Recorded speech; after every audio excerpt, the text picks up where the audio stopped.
Hello and welcome back to the True North Canadian Football Podcast. I am your host, Mike Schwan. You can follow me on Twitter at Mike Schwan CFL. I'm Taylor Curry, and you can follow me on Twitter and Instagram at Taylor Curry SK. I'm Carter Kennington. You can follow me on Instagram at Carter Kennington and at Twitter at CJK_Carter. Don't forget to also follow the show while you're at it at True North CF Pod on Facebook and Instagram, and True North Canadian Football Podcast on Facebook. You can listen to the show on YouTube, SoundCloud, Spotify, and Apple Podcasts. So let's jump into the news here. Riders offensive lineman Dan Clark had a pretty nasty injury against, I believe it was the Elks. And there's some reports he could miss the season. I don't know how true that is. We got an update today. It's a broken fib in what he describes as a shifted ankle bone. So that could be, that could be quite serious. So he'll be out for at least a couple months, probably. And then Elks, I saw this, and people were kind of throwing shade at this guy for this. I don't know if you guys think this is fair or foul, but Elks offensive lineman Mark Corte missed the Elks home opener for his wedding. Fair or foul? Foul. Yeah, no. I'm going to completely. say, you plan a wedding a year in advance, and I mean, you know when the season is, and you typically know you're playing on Thursday, Friday, or Saturday nights. So for them to do that just seems really weird. Yeah. I've seen a whole bunch of other CFL players comment, old, retired players. They're like, I would have never done this in my day. You literally have a whole half of the year where you know you won't have to worry about it. And it's not like he's not one of those players that have to work in the offseason. He's the highest paid offensive lineman. Yeah, exactly. Yeah, for sure. I know one player I think summed it up well. It's like you said, there's a reason most CFL players have their anniversaries in March and April, because right before Exactly. the season, get it done. And yeah, I don't know what he was thinking scheduling his wedding now, but Could you imagine? yeah. Could you imagine if the Tampa Bay Buccaneers starting lineman missed a game for his wedding? People Yeah, would be all over that. for Yeah. sure. Like if Tristan Wirfs missed a game and then Brady gets blown up, Yes, that's everywhere. that's the cover exactly. And then BC Lions sign productive NFL running back Brian Hill, which is interesting considering how well James Butler just played. And then remember this guy, the Bombers bring back global player Theodric Hansen. One of probably the sorry, I'm jumping the gun on it, but one of the most successful stories towards towards global players, I would say, in my opinion. yeah, other than the punters, I would probably say he's probably the best global player. Yeah, because he's had legitimate impact on the Bombers. Yeah. And then Dane Evans was limited at practice due to a knee issue. So, Stan? And then let's get into recaps. Now, I am going to have to recuse myself from some of these because I was attending weddings last weekend. So, I cannot comment on some of these games. However, I can comment on our first one here. Montreal, Toronto, 20-19. This ending was something else. But yeah, let's get into the recap here. Who do you start next week for Montreal, given that they pulled VA in favor of Trevor Harris?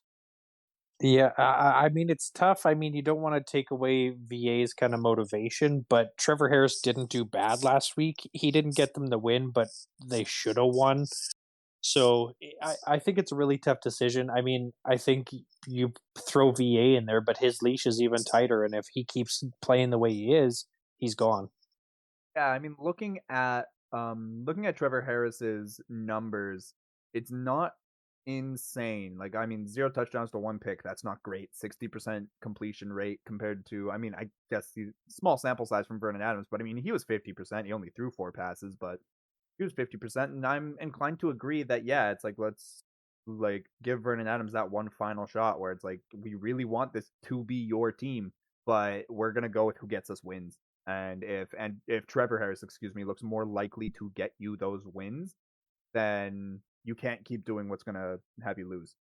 For sure. And if I was running the team, I'd say who puts you in the best position to win, and that's Trevor Harris. But this team has also made significant investments into Vernon Adams, so I think they give him one more week here, and I think he's playing for his job this week against the Riders. Yep. Which new edition of the Argos was the most successful? I'm going to say Andrew Harris. Brandon Banks did have a touchdown, but just the way Andrew Harris kind of controlled that first half of the game for the Argos, I'm going to say he had a bigger impact. But shout out to Brandon Banks for that touchdown, too. It's good to see them both doing well.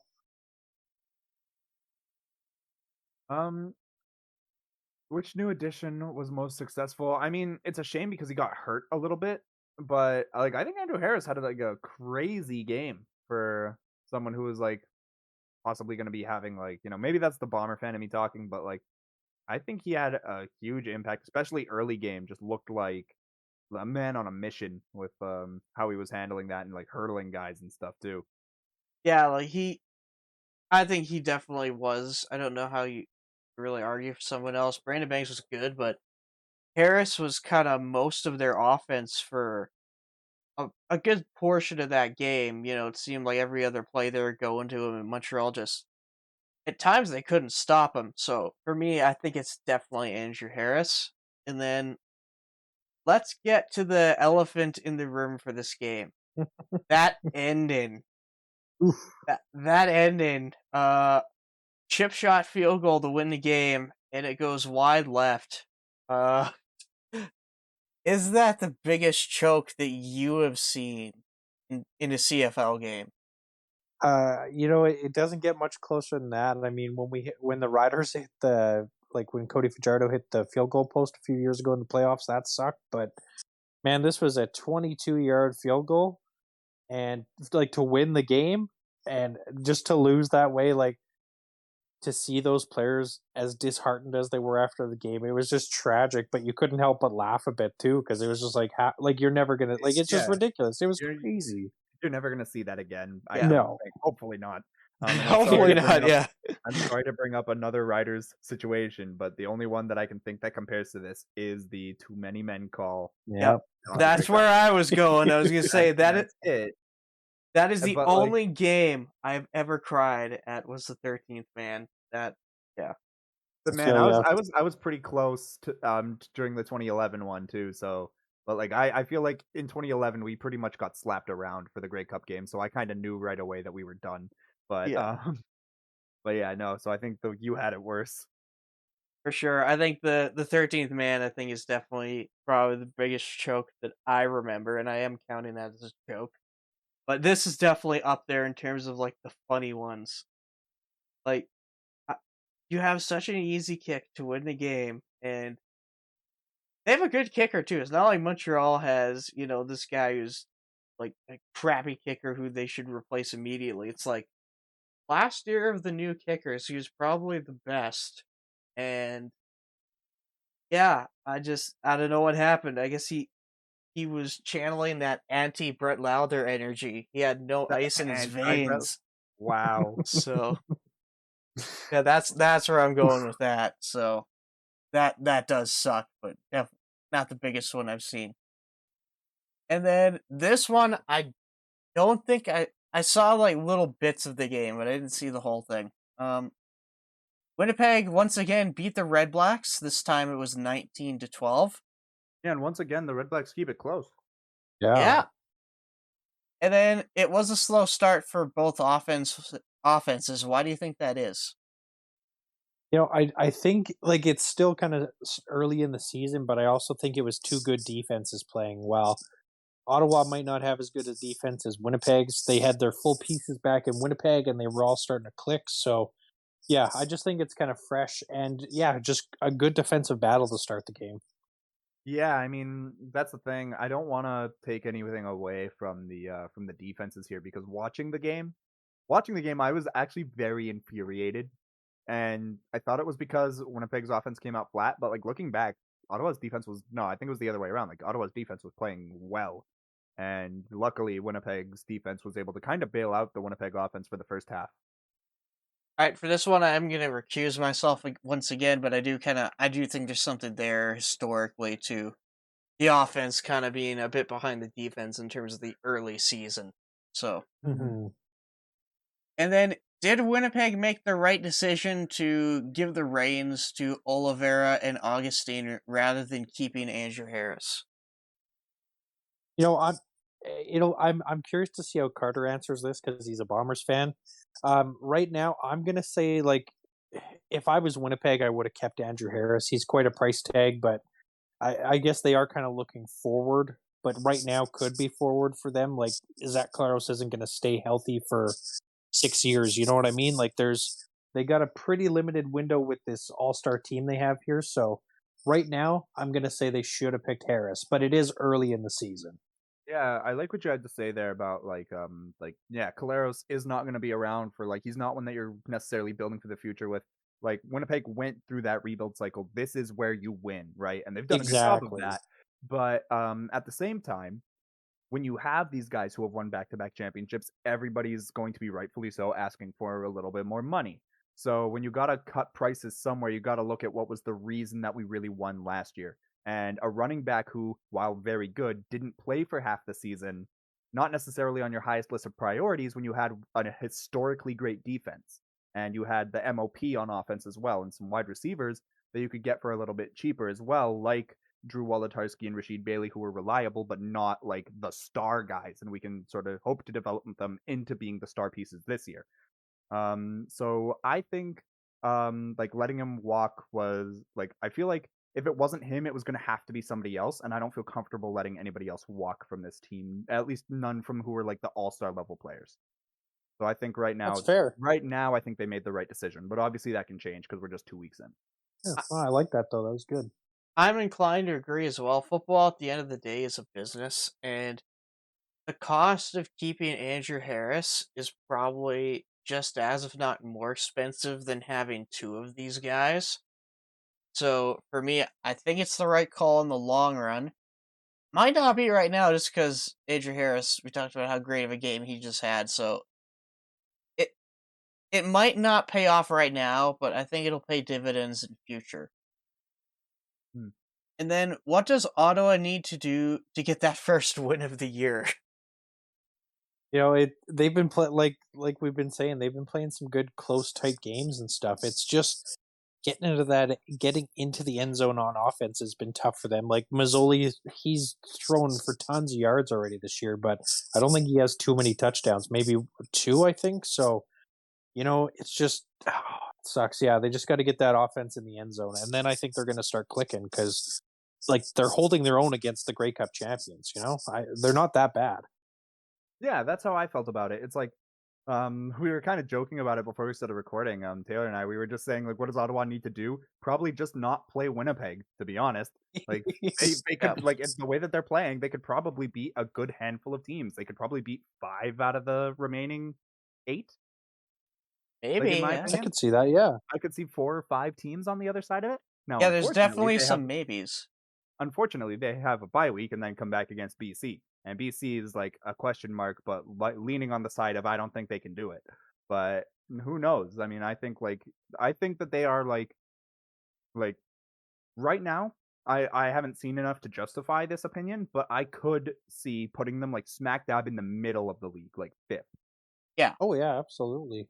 I'm kind of with you on that one. I know I struggled putting them as far down as I did on my power Mhm. rankings the week before. After they're going blow for blow with Winnipeg, and as we know by the last 2 Grey Cups, Winnipeg is no slouch of a team. So for me, they just honestly they need to catch a break. They need to play, a mid-level team. I think that'll be their first win of the year. Will it be that EC game? I don't think so, but I definitely think they're due, and I think their game against BC will be competitive, to say the least. And then I missed this entire game, which sucks because I heard this was an epic comeback. Calgary defeated the Ticats 33-30 in overtime. And I know our big theme of last week was it's week 1, don't quite hit the panic button yet, but in some cases, maybe keep it around somewhere. So, speaking of that, should Hamilton be hitting the panic button now after this huge comeback loss? Well, it's interesting because you said it was a great comeback win, and I mean Hamilton, like it was so bad on Hamilton's part the way they collapsed to be up like 24-3 at halftime and just fall apart the way they did. They scored 6 total points in the second half. Like even if you do score 40 in the first, that other team can score 40 in the second, and it just takes 41 to win. And that's what happened here. Like Calgary just needed that chance. Bo Levi lit it up and took him to get the win. Calgary scored 20 points in the fourth quarter. Jesus. Think about that. Exactly. Think about so I'm trying to do some quick mental math in my head. So 24-13. Fourth quarter at the start was 24-13 for Hamilton. Wouldn't it be 10? Because they had to get the field goal in overtime, I'm assuming. But it could have been before that. I don't know. Oh, yeah. No, yeah. Yeah. So 24-10. So that's even worse. But looking at Hamilton, should they hit the panic button? In what capacity? Because if you're talking about quarterback decision, I don't think so. I've been on the Dane Evans train. I think Dane Evans looks better on the Hamilton side of things. I think I think Masoli's doing great on Ottawa. But I think that Dane Evans was the play. I thought he was the play last year as well. But I'm just trying to find where the issue is, and it sucks because all the stats are good, so I kind of have to rewatch the game. But well, and I put this question in there, so I'll just kind of rephrase it too. go for it. With the panic button per se, I mean in clutch moments, they can't do anything. In the second half, they're almost scoreless, and they let the other team come back and beat them that bad. I won't lie. Sorry for not letting you finish here. It's going to be tough in the East, and these are going to be crucial games coming up. They can't keep losing in a row. It's not like they're going to end up in the bottom quickly.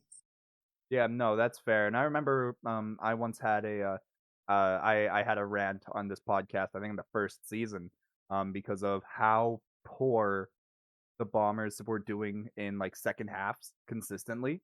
So if I was a Ticat fan, I might be hitting the panic button right now because I remember being a Bomber fan and doing that when they sort of died in the second half. For sure. And I think this kind of fits the old CFL cliche of no lead is safe kind of thing. That's where my brain goes. Yeah. So, yeah, didn't see the games. Can't really comment too much on if Hamilton did indeed choke fully or not. It sounds like they did, but yeah. So he did. They may have to put the panic button, take it out of the drawer, put it on the desk for next week, and if something happens again, you might need to hit it. So, yeah. And then has Bo shut down the haters with his play?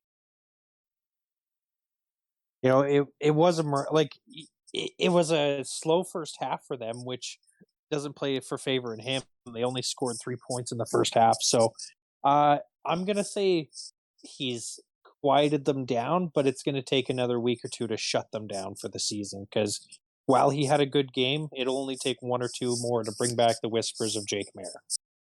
Yeah, no, you did not do good enough. He was talking he's already talking trash on 3 Down Nation and stuff when he's doing interviews and stuff. Not with 3 Down Nation, but 3 Down Nation is reporting stuff like that. No. 66.7% completion rating, that's not, or percentage, excuse me, that's not bad. Two touchdowns to 1 interception. Is that the level of play that we expect from Bo Levi Mitchell? Middling? We need late game heroics to win games against Hamilton? No. For what we're expecting from Bo Levi Mitchell, this is not good enough still. Because you're not going to be able to lead when you're falling up behind that much, when you can score 3 points in a half, this is the 10% that you win. 90% of games you are going to get smoked. Not good Yeah, enough. Yep. there I'm you with you go. That's so there. true. Yeah, I don't think he quite shut down the haters. Maybe won't get any call-ins on his radio show heckling him this week. I don't That's know if that fair. happens, but like, you know what I mean? But yeah, so Bo, I don't think he shut them down completely, but I think they're going to be quiet for at least another week here. And going back to the standards for Bo, this is a guy who at one point was a regular MOP, favorite and had a very legitimate shot at the NFL a couple years ago. But yeah, I think the shoulder injury kind of slowed him down. And so my bar is a little bit lower just because of that injury. And I think it took some of his arm. But yeah, I don't know. This isn't quite like vintage Bo either. So Yeah. who is to blame for the comeback? Packers offense stopped scoring or the defense that gave up 24 plus points? You know, it's tough to say who's to blame, but uh, teams are expected to give up some points in a game, so I'm going to give it to Hamilton's offense for being flat in the second half and only allowing 2 field goals to be scored. If they would have scored another touchdown and a field goal, or even just another touchdown, the game's over. So I'm going to take it on them because they gave up some very crucial plays. And I mean, not that it's like one play, but it did come down to that receiver missing that ball and being tipped. I mean, it's luck, but if he held that ball a little harder, it might not have the same outcome. That's true. But I'm actually gonna say it's the defense's fault because how do you get gifted a situation where it's like, okay, as long as we don't give up 2 touchdowns in the last 15 minutes, we're fine. And they gave up more than that. Like that just is mind-boggling to me how it's like you have so much of a cushion and it's just like all you have to do is like hold them to field goals. That's it. Like you don't like they could score on every drive, but if they're just getting field goals, they're not going to make it in time. Like Yeah. yeah, for me, I think it's more on the defense, but like you said, this is a complete team shutdown. Mm-hmm. Yeah. At the end of the day, for me, you win and lose as a team. Mm. And credit to Calgary staff for making the appropriate adjustments at halftime. And I just guess Hamilton got out coached because Calgary was able to make those adjustments to shut down their offense and open things up for their offense against Hamilton's defense. So for me, I think they just got out coached. But at the end of the day, you win or lose as a team, and I think there is kind of blame to go all around here with this loss because yeah, the offense shut down and the defense just gave up everything. So yeah, that's kind of where I am. Is it's a team loss. And then let's go to this last game. I did catch the second half of this one. So Riders win in Edmonton 26-16.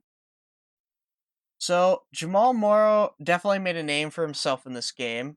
And has he solidified that he is the starter for the season? Yeah, I really think he has. I mean, he had a kind of a slow start, but that game just kind of really showed us, I think, what he knew he could do.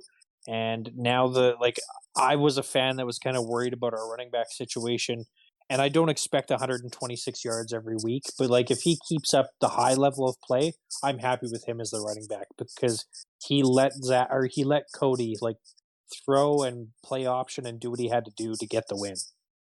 Yeah, like let's look at him. Like he also had 28 yards receiving, he had 126 rushing. Um he had 10 yards on a punt return, 47 yards on a kickoff return, like or total for Yeah. kickoff returns. Like he was everywhere.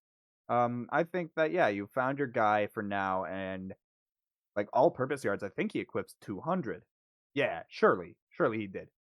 Yeah, or you got close to it at the very least. Yeah. So while you're not going to get that every single game, you don't necessarily need that with the way that Saskatchewan is built. I don't think they were designed to be like a rushing first type of team.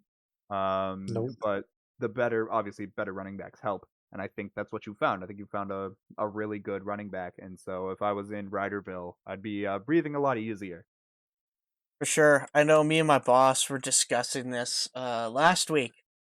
He didn't have a ton of faith in Jamal Morrow because of his performance, I guess, week 1, which was not ideal, only having 14 rushing yards. He definitely had a much better game this week, so I'm curious to see what he does against Montreal. But I'm not completely discounting Hickson either, who's his backup, who's definitely snuck onto this team with good back-to-back preseason performances and has looked good when he has gotten the ball in the regular season. So I'm not entirely ready to give him the spot for the entire year. I just want to see him do it again. If he's productive again and has another good game, yeah, it's probably his. But if he has another game where he only gets 14 rushing yards, maybe you look at Hickson for the runs, but he was great receiving out of the backfield even in that week 1 game. So even if per se he doesn't get the majority of the run plays, I think he's still going to be involved in the receiving game and on teams. So I definitely think he's earned a role in this offense. I'll say that, but maybe not the starting job. And then let's talk about that Chris Jones defense. Ooh. Giving up 400 yards and 2 touchdowns.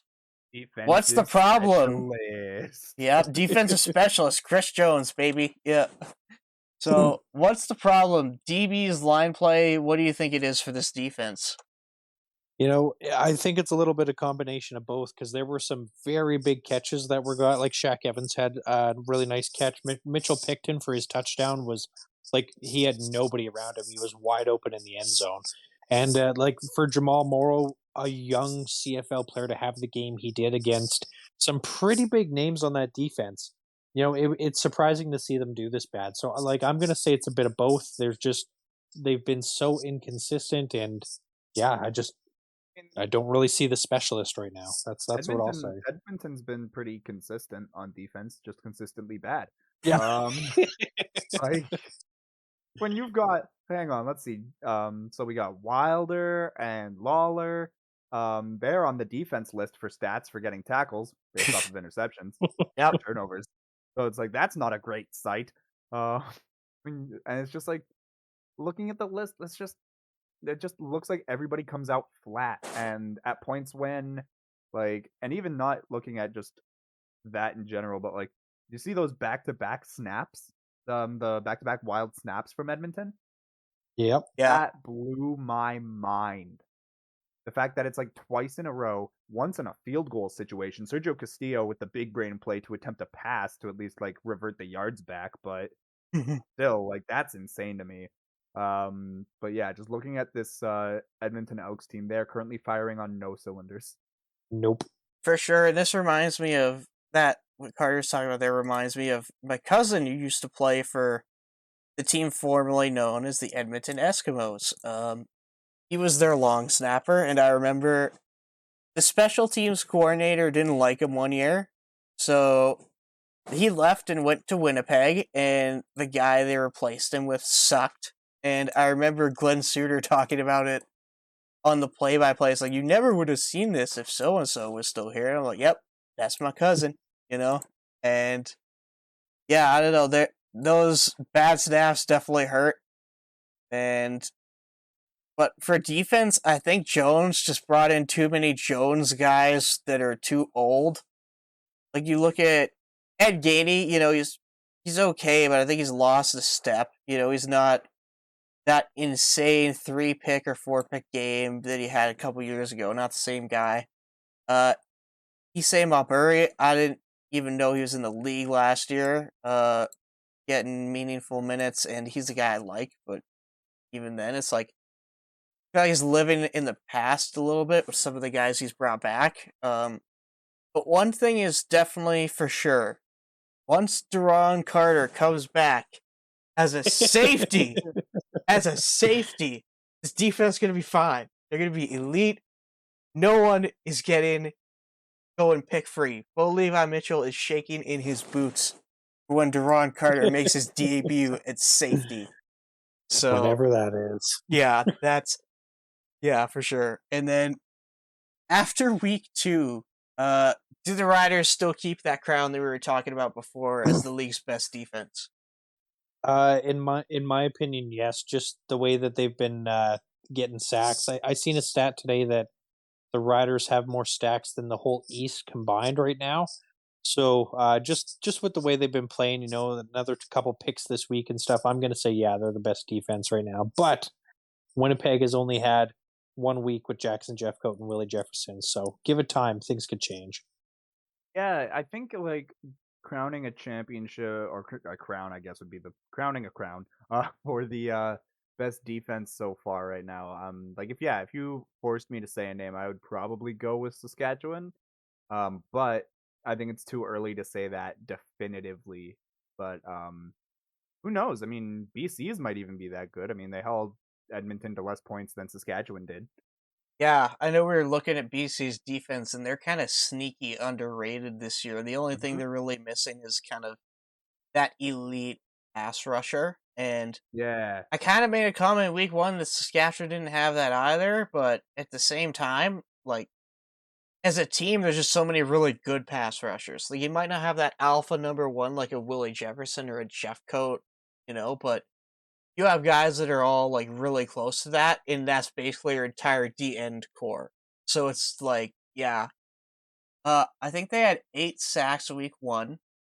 And so they have a total of 13, so they had 5 last week. So if you take away that first week and just include the 5 sacks they have, they still lead the league in sacks. Yeah, exactly. So for me, I do think right now they are the best, but again, we'll kind of see. Winnipeg, I still think their secondary needs to kind of wake up, but yeah. So for now, I'd still say it's Saskatchewan. And then, does this give more legitimacy to that BC win last week following this game? Well, yeah, I think it's tough because we've only had one sample from BC so far, so it's really tough to judge what they're like. Like Edmonton did give up 400 yards again this week, so it's tough. Like it could just be the fact that Edmonton's really bad, and that's why BC played so well. So I'm really curious to see how they play another team, and then I feel like I could answer that question better. I feel like it legitimizes the offense, but I think the defense still has some question marks because it's like on par Yeah. with what we saw. But I think it legitimizes, like, if I was a BC Lions fan and I saw that, I was like, oh, maybe our offense can maybe they can go. Like, I'd be a lot more like, I was still already feeling fairly safe with Nathan Rourke after that first game, but then seeing this one as well, seeing the Edmonton Elks play someone else, I'd be like, oh, so Nathan Rourke probably really is that guy. If you still had doubts. Yeah. For me, I think it might give a little more credence to BC, but not too much, just because Edmonton's obviously going to make adjustments, and they're at home, so I don't think they're going to let up as many points. But yeah, it does mean I think BC is legit and can hang in this league right now. So let's move on to our power rankings. So for me, I have Saskatchewan number 1, Winnipeg 2, BC 3, Calgary 4, Toronto 5, Montreal 6, Ottawa 7th, Hamilton 8th, and then Edmonton in the basement. Yeah, no, we're sitting fairly similar this week. I got Sask at 1. Yeah, I'm gonna keep it. I just didn't see enough from either team to like kind of change it up. Winnipeg at 2, Calgary at 3. I think they're doing some good things there. Toronto moves down to 4, even though they won. But it kind of wasn't a win, so they still kind of. I think if it was Calgary, they would have got whooped. Then I got BC, Montreal, and Ottawa at 7th. Hamilton at 8th, and Edmonton in the dumpster at 9th. So for myself, I've got Winnipeg first because one thing that I feel like kind of quieted down from last week to this week is the fact of how hard it is to win a home and home, especially when you're playing a decent team. So the fact that they were able to get both of those done mixed with Saskatchewan's play against Edmonton, while good wasn't as great as we thought it would be. I've got Winnipeg 1 and Saskatchewan in 2nd. Then BC in 3rd, Calgary in 4th, Toronto number 5, right in the middle, then Montreal 6th, Ottawa 7th, and then Hamilton 8th, which I think even though Hamilton lost, they've kind of rejoined the pack a little bit. And then Edmonton definitely has not rejoined the pack. They stayed down in the basement. For sure. And I was actually asking my boss because he's also a CFL hardcore fan. Again, shout out to Ro. But for a power rankings, I asked him like, "Hey, I didn't see all the games. Am I off base on any of these?" He said, "No, you're pretty good, but why does Taylor have BC in fifth?" And that was a good catch because I'm curious about this too, Taylor. Why is BC so far down and you have Calgary and Toronto ahead of them? I could switch Toronto and BC, but I'm gonna just go with BC's only week 1 sample against Edmonton. At least Toronto played a better team in Montreal. Like I think Montreal is a lot better than Edmonton, so that's why I'm gonna put them there right now. If BC had a second game where they won, BC would be where Calgary is right now. But it's only because we have one game. That's it. That's fair, but that game was such a dominant game. But it was Edmonton. You know what I mean? Yeah, Like yeah. if it was against Calgary or Winnipeg, totally. But it Yeah. was Edmonton. Yeah, like if it was, I guess what you're saying is if it was against a legitimate team, that it would be higher. But because it's not, then Yeah, I that's still why I like have them there. BC is young. Like people have really good games, and I just want to see if it accumulates to the next game. But yeah, that's what we'll see.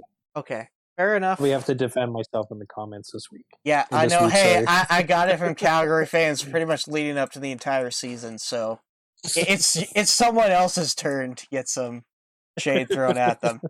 All right, and then so we're jumping into CFL fantasy here. Best positional options from most to least expensive. At quarterback, I have Cody Fajardo, Nathan Rourke, and Trevor Harris, pending on if he starts. So, anybody else you guys would recommend here? Zach Claros, 87.93. I'm taking him. That seems like a good pick at home this week against Hamilton's defense. Yeah, talking about good picks for home teams, I'm going with Zach Caleros looking fairly cheap. I gotta go hunt down the number right now. I don't have the fantasy thing pulled Oh, up. I got him. 87.93. Yep, Thank you, because I'm a terrible podcaster. But yeah, I think that Zach Caleros, that's a surprisingly low number for the defending MOP. So Fair enough. I know he doesn't get those rushing points like a lot of other guys, so he has a low floor. He'll definitely get you above 10 points, but he's not Cody Fajardo or Vernon Adams or Nathan Rourke now, I guess, where he has that rushing upside and can get you 20 plus. Like Claros just isn't going to do that, but he will get you above 10. And I mean, if that's your standard for a quarterback and he is so cheap, that's fine. And then let's jump into running backs. I've got Trevor Harris, James Butler, Jamal Morrow, the combination of Antwi / Fletcher, whichever one starts there. We don't know as of right now. I'm gonna assume because they traded for him, it's probably Fletcher. But for me, I have Antwi in my lineup right now just because he's more expensive, and if I have to make that switch, then I can. And then I have Kadeem Carey or Peyton Logan. Carey is listed as injured. No real word on if he is going to miss significant time, so keep an eye on the depth chart there in case Carey isn't started in this game. Anyone else you would add to this list? No, I got Andrew Harris and Jamal Morrow in my lineup, so I think you're going the right way. I'm rolling with Harrison. I'm going with Antwi. I think that he might get forgotten about in the shuffle a little bit, might get some sneaky yards in there. Fair enough. I've got Harris, Logan, and Antwi right now, so we're pretty much in the same boat there. And then wide receivers. Let's jump into Eugene Lewis, who has been very, very good. Kenny Lawler, also been very, very good. Duke Williams coming back, I think, will be really good. Greg Ellingson, Lucky Whitehead, Stephen Dunbar, Jack Evans, Kean Schaefer-Baker, and Keon Hatcher. Oh, and also Reggie White. Is there anyone else that you guys would add? Possibly. I got Richardson Danny in my lineup right now. First week he had 17. Last week he had 7.5. So I think there's some upside there, especially with them playing Edmonton in Calgary this week. He could have a good game. I like, out of all the receivers that I have, the one I think I'm the most excited to watch is Herji Mayala against Saskatchewan. I think that he could put up some numbers regardless of who's at the quarterback spot for Montreal. That's fair for sure. And then defense, I actually have two defenses this week. Saskatchewan, who has consistently been good, and Calgary, who is playing Edmonton. So you either go with a defense that has been putting up points, or you go with the bully the team that has given up points philosophy. And also, technically, Calgary is a value pick because they are only 32.44. So Oh, there you go. yeah. So if you got some excess salary, might spend it there. What about you guys? Any other defense you would pick this week? No, I don't think so. I'm Well, going with. Oh, sorry, I was just gonna say maybe if you want, like, if you're going with a full defense, Winnipeg could be good too. Playing Hamilton at home this week, this is Jackson Jeffcoat, Willie Jefferson, and all those guys. Like, it's their first game all back together, so could be a good game. no, I'm going with Calgary. Yes, Fair enough. Yeah. I'm going with the bullies. Fair enough. Let's go with our value picks 3,500 and lower. So shout out James's teammate is first on this list. God, this name. Luther Akunavanu. How did I do on that one? I think Hakuna Vanu. Yep. Yep, Akunavanu. All right, there we go. Poppy White and Dalton Schoen are my value picks. Is there anyone else that you would add in that 3,500 and under category? Yeah, I really don't think so. I was gonna say maybe Shaw Bain out of Calgary, but he, even with his time, really hasn't done a lot yet. So it's a risky one. I'm just trying to make sure. Yeah, not somebody that you said. Maybe Mitchell Picton. Yeah, I was gonna address that because I have a premonition. I can hear my boss yelling, "Why is Mitch Picton not on this list?" And Yeah, that'd be the only extra that I'd say. the reason I don't have him on here is because last week he was filling in for Duke Williams. Like, he was Yeah. playing that spot, so Duke is gonna presumably come back and take his spot back. Picton played so well, maybe they kick Justin McInnis out of his spot, but for I'd be me, okay with that. I need to see him on a depth chart before I put him on this list, just because Yeah. I think that McInnis probably does keep that spot for now, at least. So that's kind of why he's not on here. Is I think he's not going to start this week. And then where else? Anybody else in here? There was someone I thought about, but I can't remember. I think it was Prowl, but he hasn't done too much on back-to-back weeks, so he's also not on this list. And then let's get to our locks. I said after that BC game, I will take Nathan Rourke if he is under 10K, and he is this week. So he is my lock. He's pretty much staying in my lineup no matter what, just with that rushing upside, and he proved that the arm talent is real last game. So yeah, I think he's the guy I'm going with at my quarterback spot and my lock for sure. No, fair. Yeah, I'm going for my lock. I got Jamal Morrow. Trying not to chase the big game, but I just have I'm putting some faith in him this week, and I just think with them playing Montreal, he could have a good game. Just if things are tough in the air, then they're going to go his way more, and even if things are good in the air, they're going to throw to him a bit too. So I think he could have a really good game this week. As for myself, I am going with Andrew Harris. He looked crazy good in his double blue debut, and I think he's going to keep that rolling if he's able to play. There's that asterisk there. I'm assuming he will be, and this is assuming he plays. Yeah, for sure. I know he's in my lineup too right now, but yeah, we'll see what happens with him. Now let's get to our predictions, where we are all tied, boys, at 6-2. And I'm glad I am being this tie. I was 4-0 last week. So here are my picks. I've got Saskatchewan beating Montreal, Winnipeg beating Hamilton, Calgary beating the Elks, and I've got BC beating Toronto this week. Yeah, no, we're lined up the same. I think Sask is the only road team to win this week. Winnipeg beats Hamilton. Calgary will crush Edmonton, and BC should win the late night game, but that could be up in the air. It just kind of depends what Argos show up. So I'm going. I have to make something different. We can't just all do the same thing.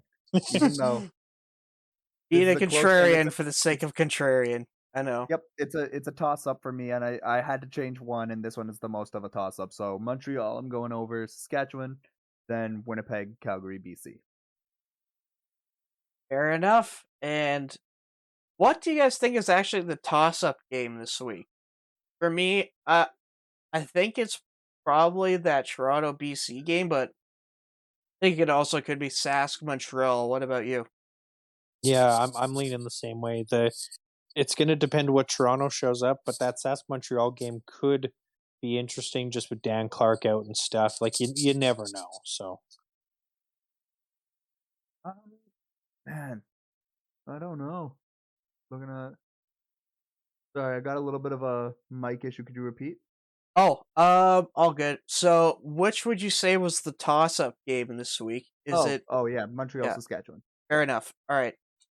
And let's get to our off the pod activities. So, for me, it was weddings and lots of wedding related stuff going on recently. One of my older cousins had their wedding up in Waskesiu, so I was there pretty much all weekend with that. Pretty good ceremony. Got to see a lot of family, so that was all right. And then I know the week before I was getting a suit for my best friend's wedding coming in October. And then I have another wedding going on in August. So that's kind of where I'm at with all of this. nice. Yeah, no, I mean, it's just been a lot of work lately, and just like family activities, just hanging out with the family, and school's winded down here. But the show that I've been really excited about, Kenobi, is finishing this Wednesday, the series finale or season finale at least. Yeah, it's going to be a good one. The last episode was amazing, so I'm sure it's just going to be hyped up just like this one and do just as well.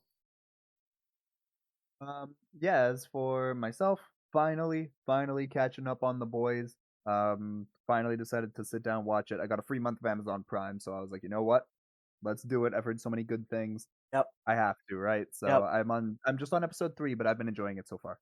That's good. I know I recommended it last week and it's definitely worth a watch. I know you're early into it, but season 3 has been really good so far and there is I'm not going to say the name of it because this is a family friendly show, but this next episode is about a really infamous thing in the comics that happens that I'll say this much, it has its own Wikipedia dedicated to it.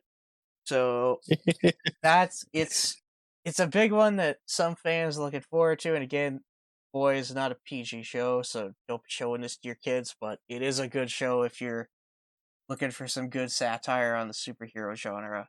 And then I believe that wraps up the show. So thank you very much for listening. Once again, you can follow our social media at True North CF Pod on Instagram and Twitter, and True North Canadian Football Podcast on Facebook. You can also listen to the show on YouTube, SoundCloud, Spotify, and Apple Podcasts. Just search True North CF Pod or True North Canadian Football Podcast and you'll find us.